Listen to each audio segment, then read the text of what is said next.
உண்மையிலேயே நான் என்ன இதை சொல்ல போகிறேன்னு விட சௌமிய துண்டமான் மற்றது ஆர்வ துண்டமான் அவங்களுக்கெல்லாம் மேலதிகமான ஒருத்தர் இருக்கார். யாருன்னு கேட்டிங்கன்னு சொன்னால் அவரை சொல்ல கூட எனக்குலாம் வாய் கூசும். உண்மைக்குமே சட்டத்தரணி, நிதானமானவர், நேர்மையானவர், அப்படிலாம் இருந்தவர் இன்றைக்கி அவருன்னே சொல்லி அவருக்குன்னு ஒரு இடத்த கொண்டு போகவே இல்லை. அவர் பிள்ளைங்க பொம்பளை பிள்ளை ரெண்டும் இன்றைக்கி அவங்க இஷ்டப்படுத்தா செஞ்சுட்டு போகிறாங்க. ஆனால் அவங்க கச்சை கூட யாரோ ஒருத்தர் கிளங்காரன் தூக்கிட்டான். இதுதான் உண்மை. அவர் யாருன்னு உங்களுக்கு தெரியுமோ தெரியாது. ஆனால் நீங்களாம் தெரிஞ்சுக்கோங்க. தலவாக்கல்ல உள்ளவர்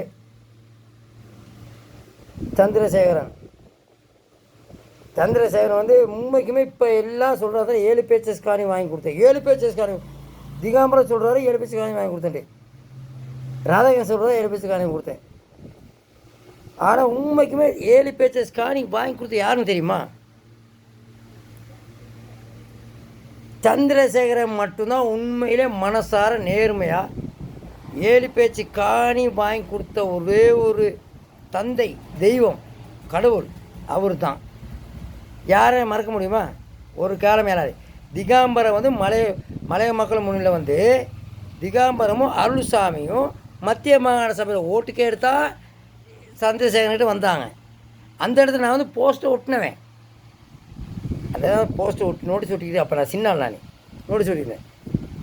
அப்போ வந்தவங்க தான் நோட்டீஸ் ஒட்டி தான் அவங்க இப்படி இடத்துக்கு வந்தாங்க மாகாண சபையில் ஓட்டு கேட்டு.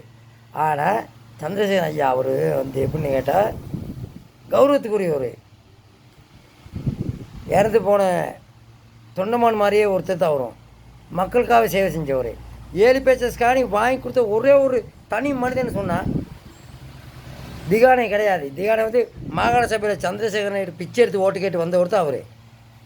அதுக்கு பிறகு தான் அவர் இந்த இடத்துக்கு வந்தார். ஏன்னா அவர் வழிகட்டால் போகன்ட்டு எப்படி போயிட்டு வேலை இல்லை. ஏன்னு கேட்டால் அவர்கிட்ட இடத்துக்கு வரையினாது.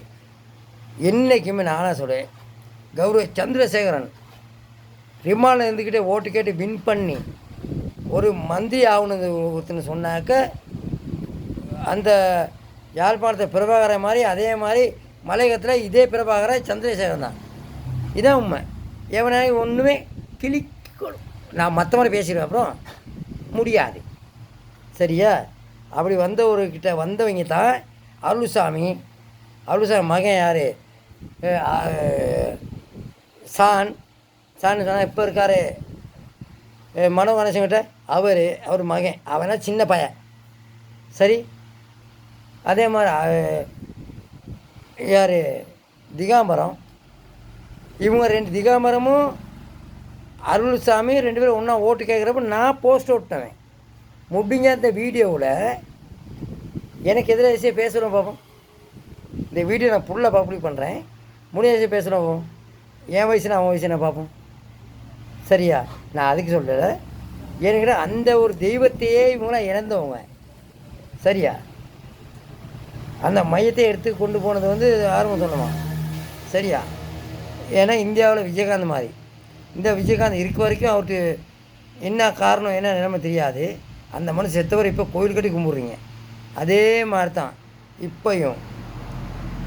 சரி, ஆர்வ தொண்டமானையும் எங்கள் தலைவர் 2 பேர்த்தையும் நீங்கள் இப்போ கொண்டாடுறீங்க. வேலையே இல்லை, இருக்கவே சரியாக இருக்கணுமே.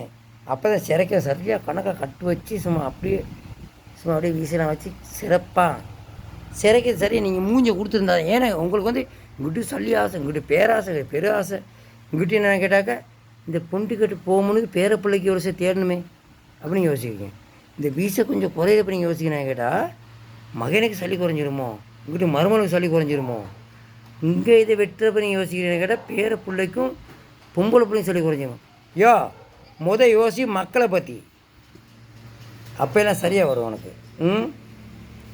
சந்திரசேகரன் எதுவுமே இல்லாமல் இருந்தால்தான் அந்த 2 பொம்பளை பிள்ளை. நீங்கள் அந்த பொம்பளை 2 ஒன்று அனுஷா. அந்த பிள்ளை ஏதோ ஒன்று நடந்துருக்கு. ஆனால் அந்த கச்சை கூட அபகரித்தாங்க மலையகத்தில் உள்ளவங்க. ஆனால் தனித்து கட்சி ஆரம்பித்து போயிட்டு தான் இருக்குது. நான்லாம் சொல்ல போன்னு சொன்னால் மலையத்தை பொறுத்து, ஆனால் லிஸ்ட்டே இருக்குது. சும்மா துண்டு துண்டாக பிச்சு போடுவேன் நான். இது ராதாகிருஷ்ணன் என்ன செஞ்சார், அருள்சாமி என்ன செஞ்சார், எத்தனை டீச்சருக்கு எந்த சந்தை சளி வாங்கிட்டு டீச்சர் பதவி கொடுத்தாரு எனக்கு சொல்ல தெரியும்.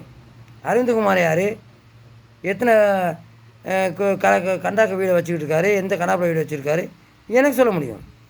கொஞ்சம் மரியாதை, சரி மரியாதை. இந்த அரசாங்கம் கொடுக்குற சம்பளத்தை ஓகே பண்ணிட்டு கப்பு சுப்புன்றுங்க. ஏன்னா மக்களுக்கு சந்தோஷம். நீங்கள் கொஞ்சம் ஊதாடாங்க, நாளைக்கு டிங் டிங் டிங் டிங் டிங் பண்ணி வச்சாலும் சரி வராது. ஏன்னா உனக்கு நீ ஓட்டு கிடையாது. சரி, கிழங்கை நீ விற்றுக்க, அவன் புடையை விற்றுக்கட்டும், யார் அவன் அங்கே நகை விற்றுக்கட்டும், அவன் கஞ்சா விற்றுக்கட்டும், போயிட்டே இருங்க. திரும்ப வந்துடுறாங்க. அழகாக சொல்லிட்டேன், பொறுத்து போக மாட்டேன் நானும். சரி, இந்த வீடியோ நான் எல்லாத்தையும் அனுப்புவேன்.